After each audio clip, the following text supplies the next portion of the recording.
राष्ट्रसंत तुकडोजी महाराज की 54वीं पुण्यतिथि पर गुरुकुंज मोजरे स्थित आश्रम में मौन श्रद्धांजलि दी गई। 4:58 पर 5 लाख गुरुदेव के भक्तों ने अपनी भावभीनी श्रद्धांजलि अर्पित की। आदर्श जीवन शैली का पाठ सिखाने वाले तुकडोजी महाराज को उनके कार्य और उपलब्धियों की बदौलत ही राष्ट्रसंत की उपाधि दी गई है। उनकी पुण्यतिथि पर उन्हें दी जाने वाली श्रद्धांजलि देश का इकलौता कार्यक्रम है जहां 5 लाख श्रद्धालु इतने अनुशासित तरीके से एक जगह उपस्थित होते हैं। देश में एक ही समय में एक संत को मौन सम्मान देने का ये एकमात्र कार्यक्रम है। देश के प्रधानमंत्री नरेंद्र मोदी ने भी इसकी तारीफ की।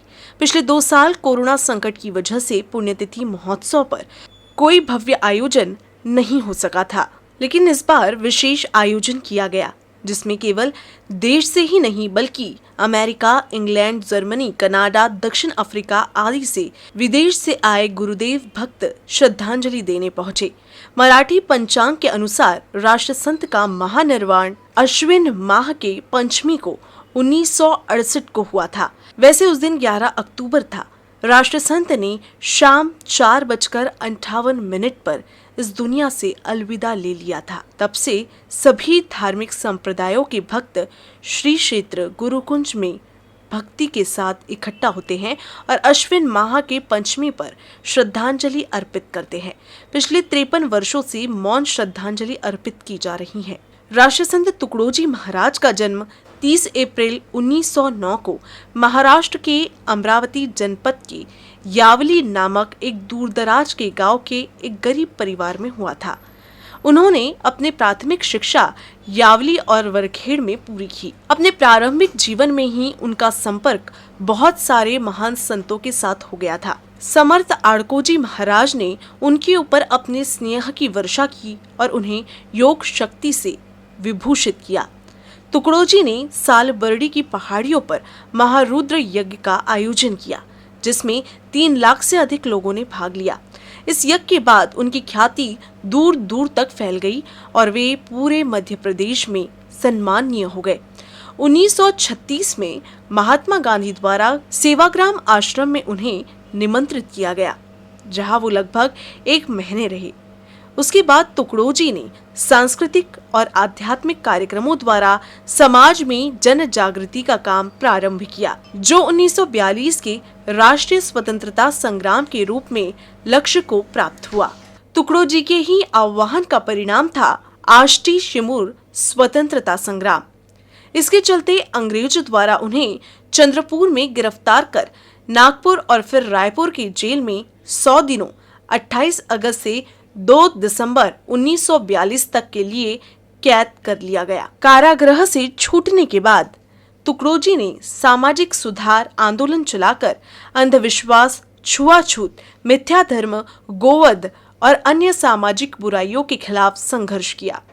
उन्होंने नागपुर से 120 किलोमीटर दूर मोजरी नामक गांव में गुरुकुंज आश्रम की स्थापना की। यहाँ उनके अनुयायियों की सक्रिय सहभागिता से संरचनात्मक कार्यक्रमों को चलाया जाता था। आश्रम के प्रवेश द्वार पर ही उनके सिद्धांत आज भी इस प्रकार अंकित है। इस मंदिर का द्वार सबके लिए खुला है। हर धर्म और पंथ के व्यक्ति का यहाँ स्वागत है। देश और विदेश के हर व्यक्ति का यहाँ स्वागत है। तुकडोजी ने अपना पूरा ध्यान ग्रामीण पुनर्निर्माण की ओर लगाया और रचनात्मक काम करने वालों के लिए कई प्रकार के शिविरों को आयोजित किया। उनके क्रियाकलाप अत्यधिक प्रभावकारी और राष्ट्र हित से जुड़े हुए थे। तत्कालीन भारत के राष्ट्रपति डॉक्टर राजेंद्र प्रसाद ने गुरुकुंज आश्रम के एक विशाल समारोह में उनके ऊपर अपना स्नेह अर्पित करते हुए आदर के साथ राष्ट्रसंत के सम्मान से प्रतिष्ठित किया। उस समय से उन्हें लोग अत्यधिक आदर के साथ राष्ट्रसंत के उपनाम से बुलाने लगे। राष्ट्रसंत तुकडोजी द्वारा भारत साधु समाज का आयोजन किया गया जिसमें विभिन्न संप्रदायों, पंथों और धार्मिक संस्थाओं के प्रमुखों की सक्रिय सहभागिता देखने को मिली। ये स्वतंत्र भारत का पहला संत संगठन था और इसके प्रथम अध्यक्ष तुकडोजी महाराज थे। 1956 से 1960 की वर्षावधि के समय उन्हें विभिन्न सम्मेलनों को संबोधित या संचालित करने के लिए निमंत्रित किया गया। उनका साहित्यिक योगदान बहुत अधिक और उच्च श्रेणी का है। उन्होंने हिंदी और मराठी दोनों ही भाषाओं में 3000 भजन, 2000 अभंग, 5000 ओवीज के अलावा धार्मिक, सामाजिक, राष्ट्रीय और औपचारिक एवं अनौपचारिक शिक्षा पर 600 से अधिक लेख लिखे हैं।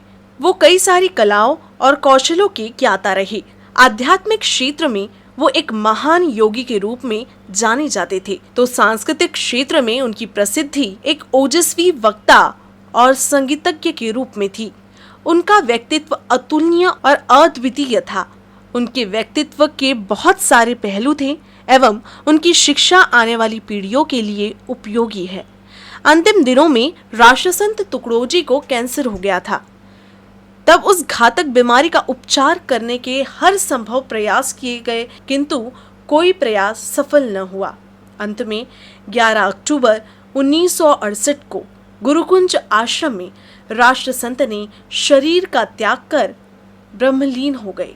उनकी समाधि गुरुकुंज आश्रम के ठीक सामने स्थित है, जो सभी को कर्तव्य और निस्वार्थ भक्ति के मार्ग पर चलने की प्रेरणा प्रदान करती है। कल्याणकारी चहुमुखी विकास के लिए परम पूजनीय राष्ट्रसंत तुकडोजी महाराज की शिक्षा का अनुपालन हमें अपने जीवन और चरित्र का निर्माण करना चाहिए। उनका संपूर्ण जीवन मानवता के लिए प्रेरणादायी है।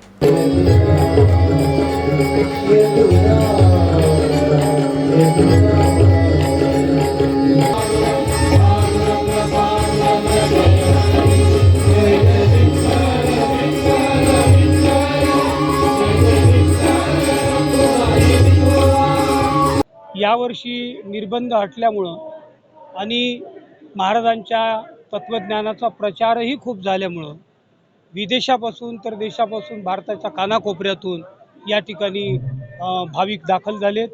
तेलंगणासारख्या राज्यातून, आंध्रातून, मध्य प्रदेशातून गाड्याच्या गाड्या या ठिकाणी आल्यात आणि त्यांनी राष्ट्रसंतांना आपल्या साश्रू नयनांनी श्रद्धांजली अर्पण केली। कमी 4 लाखाच्या वर असतील इथपर्यंत लोक होते, पण कुठेही बसायला जागा नव्हती।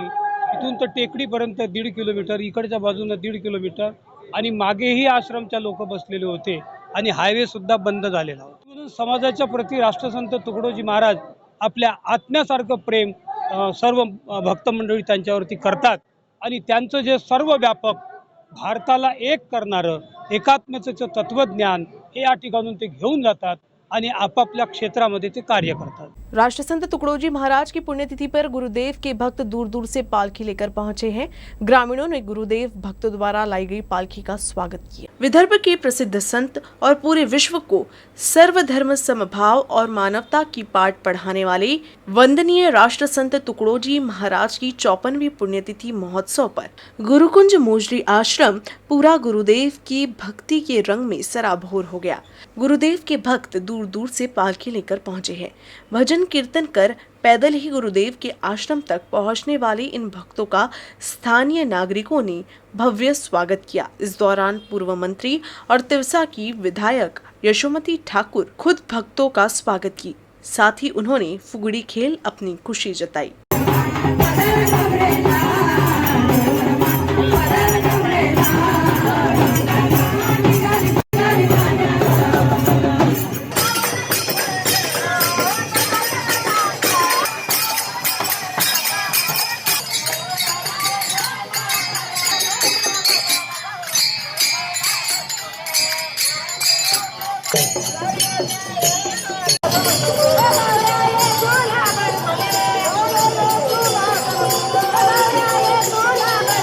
पशु खाद्य की आड़ में प्रतिबंधित गुटखा की तस्करी कर रहे एक ट्रक को अमरावती में अपराध शाखा पुलिस ने पकड़ा है। इस कार्रवाई में पुलिस ने ट्रक चालक को गिरफ्तार कर 13,98,000 रुपए के प्रतिबंधित गुटखा समेत 40,42,000 रुपए का माल जब्त किया। राज्य में गुटखा और सुगंधित पान मसाले पर प्रतिबंध लगा हुआ है, लेकिन इसके बाद भी दूसरे राज्य से चोरी छिपे तरीके से गुटखे की तस्करी की जा रही है और बिक्री भी की जाती है। अमरावती में पुलिस को जानकारी मिली थी कि एक ट्रक से गुटखा लाया जा रहा है। इस जानकारी के आधार पर ही अपराध शाखा पुलिस ने पनवसारी रिंग रोड पर एक ट्रक की तलाशी ली। इस दौरान पशु खाद्य लेकर जा रहे ट्रक में बड़ी ही चालाकी से गुटखा छिपा कर रखा हुआ था। पुलिस ने ट्रक चालक भीकम साहू को हिरासत में लेकर 13,98,000 रुपए के प्रतिबंधित गुटखा समेत 40,42,000 रुपए का माल जब्त किया है। आश्चर्य की बात यह है कि इस ट्रक में दिखाने के लिए तो पशु खाद्य लदा था, लेकिन ट्रक में मात्र 24,000 रुपए का ही पशु खाद्य लदा था।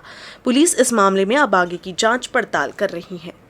अमरावती के कैंप परिसर में गुलिस्ता अपार्टमेंट में चोरी के मामले में पुलिस ने 2 शातिर चोरों समेत एक कॉलेज की छात्रा को भी गिरफ्तार किया है। पकड़े गए इन चोरों के पास से पुलिस ने 31,78,000 रुपए का माल और नगद जब्त किया है। अमरावती के कैंप परिसर में गुलिस्ता अपार्टमेंट में रहने वाली एक महिला के घर कुछ दिन पहले चोरी हुई थी। इस मामले में फ्रिजरपुरा पुलिस थाने में महिला ने शिकायत दर्ज कराई थी, जिसके बाद इस मामले की जांच पड़ताल में जुटी पुलिस ने सीसीटीवी की जांच पड़ताल किया, जिसके आधार पर पुलिस ने शेख जुबैर और शोएब खान को गिरफ्तार किया है। गिरफ्तारी के बाद दोनों ने पूछताछ के दौरान बताया कि उन्हें चोरी के लिए एक लड़की ने ही टिप दिया था, जिसके बाद पुलिस ने टिप देने वाली कॉलेज की छात्रा को भी चोरी के मामले में आरोपी बनाते हुए गिरफ्तार किया है। पुलिस ने चोरों के पास से एक कार, 11 लाख रुपए, 266 ग्राम के जेवरात और 20 लाख नगद भी जब्त किया है। अमरावती की सांसद नवनीत राणा और विधायक रवि राणा हर साल की तरह इस बार भी गरीब परिवार की दिवाली को खास बनाने के लिए किराना बांट रही हैं। सांसद नवनीत राणा ने इस उपक्रम की शुरुआत करते हुए जरूरतमंद लोगों के घरों में अपने हाथों से किट वितरित की।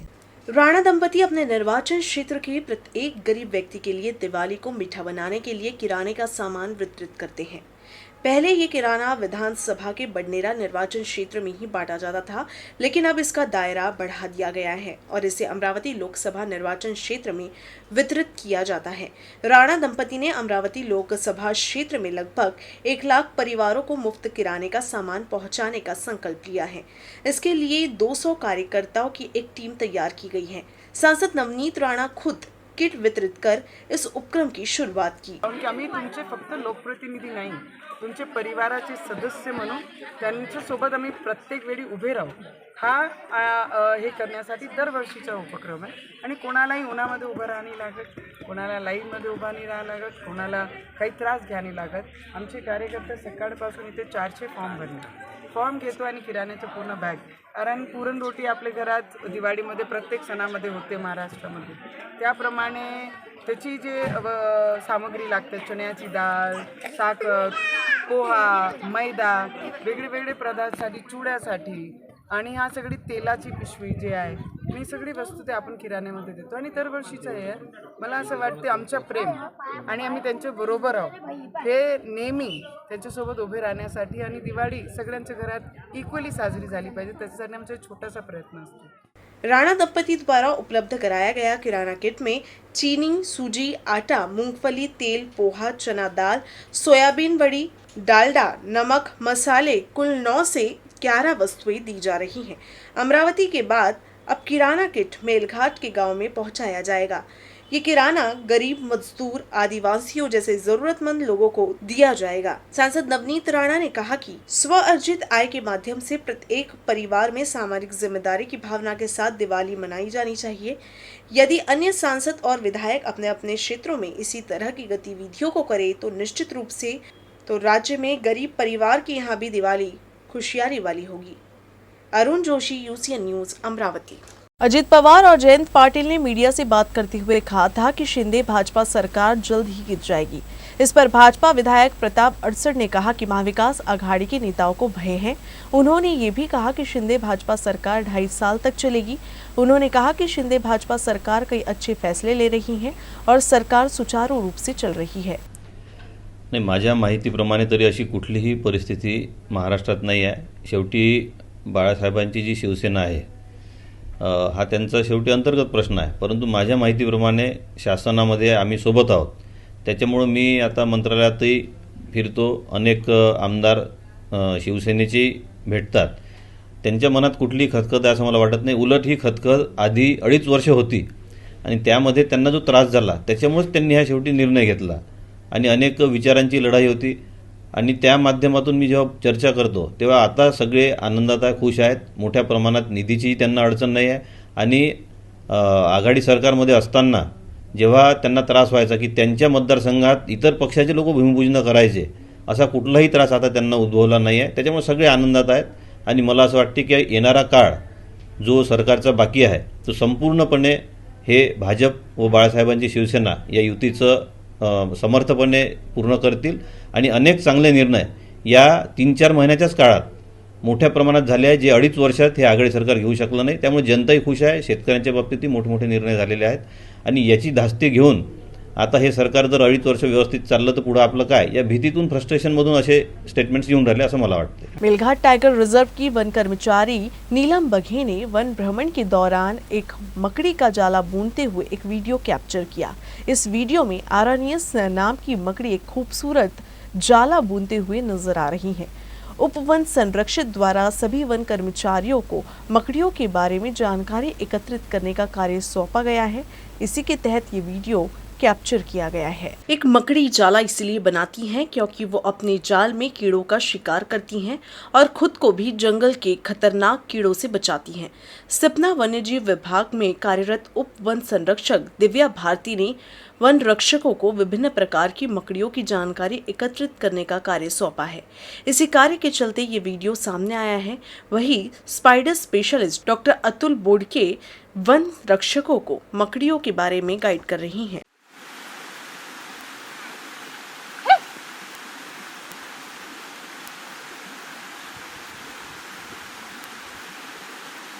अमरावती विभागीय आयुक्त कार्यालय परिसर में एक पुस्तकालय की स्थापना की गई है और इस पुस्तकालय का उद्घाटन विभागीय आयुक्त डॉक्टर दिलीप पांडरपट्टे ने पठन प्रेरणा दिवस के अवसर पर किया। डॉक्टर एपीजे अब्दुल कलाम के जन्मदिन को पठन प्रेरणा दिवस के रूप में मनाया जाता है। इस अवसर पर उपायुक्त संजय पवार, श्यामकांत मस्के, सहायक आयुक्त विवेकानंद कालकर, रवि महाले, तहसीलदार वैशाली पात्रे, निकिता जावरकर, नायब तहसीलदार मधुकर धुले सहित अन्य गणमान्य व्यक्ति उपस्थित थे। विभागीय आयुक्त डॉक्टर पांढरपट्टे ने पुस्तकालय में पुस्तकों का निरीक्षण किया। उन्होंने कहा कि प्रशासनिक एवं कार्यालय कार्य के लिए आवश्यक ग्रंथ सूची कार्यालय में ही उपलब्ध होनी चाहिए। इसके लिए अधिकारी एवं कर्मचारी प्रशासनिक कार्य करते समय पुस्तकालय में संदर्भ पुस्तकों, शासकीय एवं प्रशासनिक कार्यों का प्रयोग करें। डॉक्टर पांढरपट्टे ने जोर देकर कहा कि पुस्तकालय में जल्द से जल्द नई पुस्तकें उपलब्ध करा दी जाएगी। अमरावती विभाग के सरकारी आईटीआई में अस्थायी निदेशकों को पूरा वेतन देने की मांग करते हुए आम आदमी पार्टी के पदाधिकारियों ने अमरावती में व्यावसायिक शिक्षा व प्रशिक्षण क्षेत्रीय कार्यालय के सह संचालक को निवेदन सौंपा। अमरावती विभाग के सभी शासकीय आईटीआई में अस्थायी निदेशक अपनी ड्यूटी ईमानदारी से निभा रहे हैं। कौशल और उद्यमिता विभाग के निर्णय के अनुसार प्रति घंटा निदेशकों को थ्योरी के लिए 250 रुपये प्रति घंटे और प्रैक्टिकल के लिए 125 रुपये प्रति घंटे का भुगतान किया जाना है। लेकिन कई तहसील में शिकायत मिली है कि अमरावती विभाग में कई आईटीआई में पूर्ण मासिक पारिश्रमिक का भुगतान नहीं किया जा रहा है। कई जगह तो मानधन अधिक होने के बाद भी केवल 14,400 रुपये प्रति माह ही भुगतान किया जा रहा है। इसलिए अब आम आदमी पार्टी ने अस्थायी निदेशकों के साथ न्याय की मांग करते हुए निवेदन सौंपा। साथ ही चेतावनी दी कि अगर मांग पूरी नहीं हुई तो तीव्र आंदोलन भी किया जाएगा। न्यूज रूम से बस इतना ही। खबरों का सिलसिला यूं ही चलता रहेगा। अब देखते रहिएगा यूसी न्यूज अमरावती।